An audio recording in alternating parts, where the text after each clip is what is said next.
Hello, thanks for watching. Subscribe down below if you're enjoying, and this video will take you through a Star Wars Legion Remnant Stormtrooper style paint scheme. So inspired by Rogue One, prison transport, dirty, filthy Stormtroopers, and Mandalorian Remnant Troopers kind of thing. So not a pure white, pristine Stormtroopers colour scheme, going for that gritty, real-world effect. So we started off by a black spray paint undercoat to start with, and then a wraith bone spray from Games Workshop, which is an off-white colour. So you can start painting Stormtroopers from pure white, but it is a lot harder because you've got nowhere to highlight up to, and you've got a sort of harder job of shading down. So we started off from that off-white colour.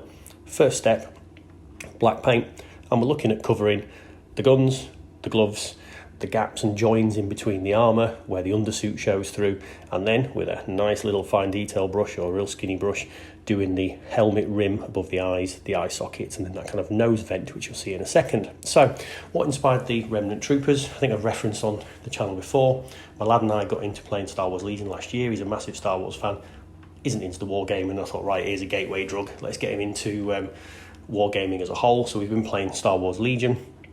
I developed a paint scheme for him, which is this one, to do his Empire troops, because he wanted to be the forces of justice and order, whereas I was playing the dirty rebels.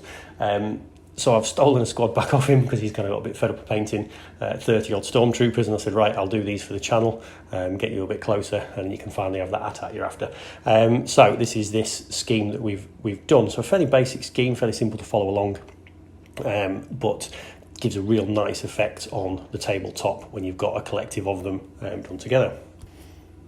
And I think that's the point sometimes with your battle games. It's about that impact on the tabletop and what these guys look like. So that is your colours on the actual trooper to start with. The work comes after we've done the next stage.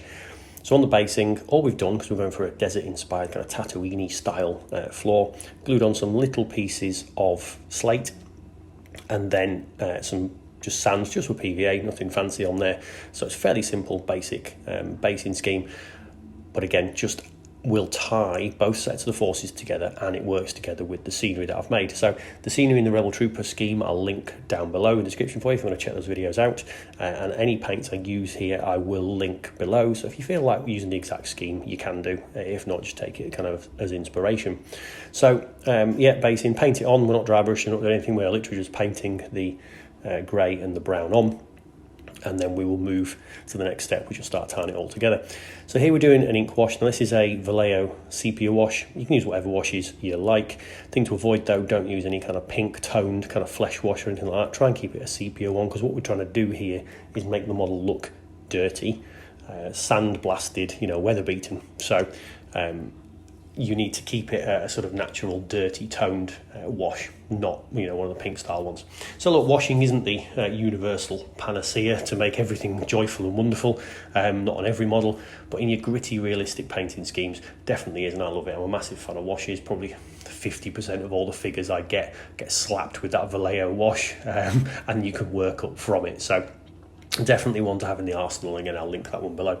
So here you'll see me actually putting the paint on the palette, which is not something I've been showing for quite a while. The reason I wanted to show it is it shows what these colours are. So when I put the first off-white down, it appears white on the camera, so it's not. So there's actually three types of white here. There's a bone white, which I'm working with now, then an off-white, then a pure white. And that's the important thing. When we're going for a white effect, the pure white should be the last stage you do, because then it shows you that tones and highlights.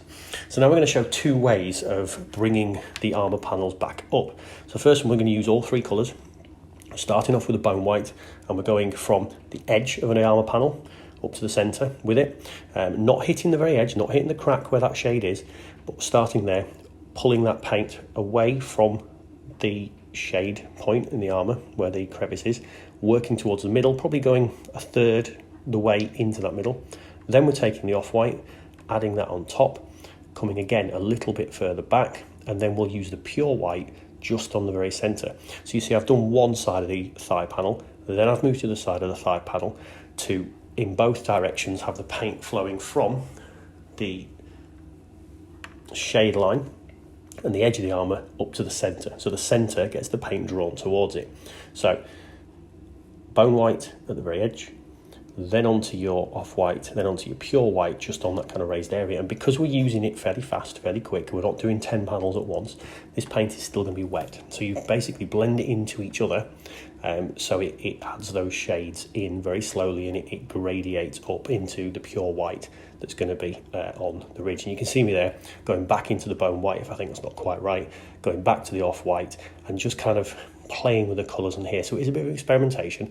This is a technique that, although I've said this is a basic colour scheme, doing this technique can take a bit of, you know, fiddling and getting used to it. So, but have a try. Now here on the lower panel, I'm doing the same technique, but making it a lot easier because we're just doing it with the two colours. So we're doing it with just the off-white and the pure white. So again, same thing, take the panel, take the part where the panel line is before the raised area on the front, so the shaded area, and go with the off-white, work towards the centre, and then other side of the armour panel, work towards the centre, and then the pure white goes on kind of last. So you're doing a slightly condensed version of the wet blending white effect. Now, in reality, you can tell the difference between these two panels. You know, when you're looking in the flesh, you can see, and the one with the 3 tones does look slightly nicer. And if you were to use 4, 5 different white tones, you can make that kind of blending shading effect look even, obviously pop even more. But on camera, you really can't tell the difference between the two panels. I did a left leg first, I did film it, but it was completely out of focus, so you can see. So in reality, you can slightly tell the difference, and it is nicer using more colours.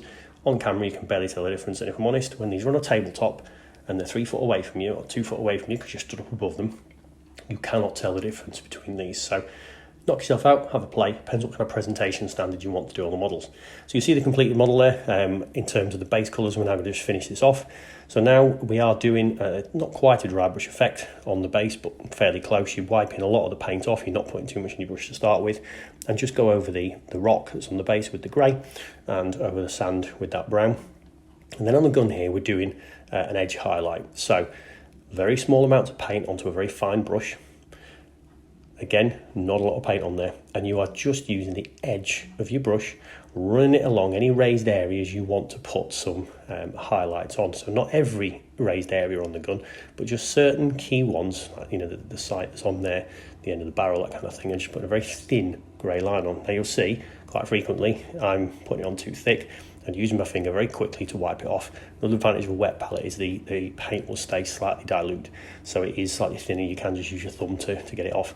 If you're using paint straight on a plate or whatever, you might need to get a wet brush if you go a bit mad and get that off. So just do some edge highlights there where it's appropriate for you on the gun in the armour panels. You don't have to. You could leave them flat black, and with the shade that's been put on, you'd be fine, but just give it a go. Then onto the base again, and we're just using some bone white. Wiping most of it off. You can see for the first time using the paper there, so I've not put much on the brush to start with, but then I've wiped some of it off onto the paper and then onto the sand, and just really dry brushing a slightly lifted tone onto the sand to take it from being a flat colour. And that's it. Hope you liked it. Like, comment, subscribe. See you next time.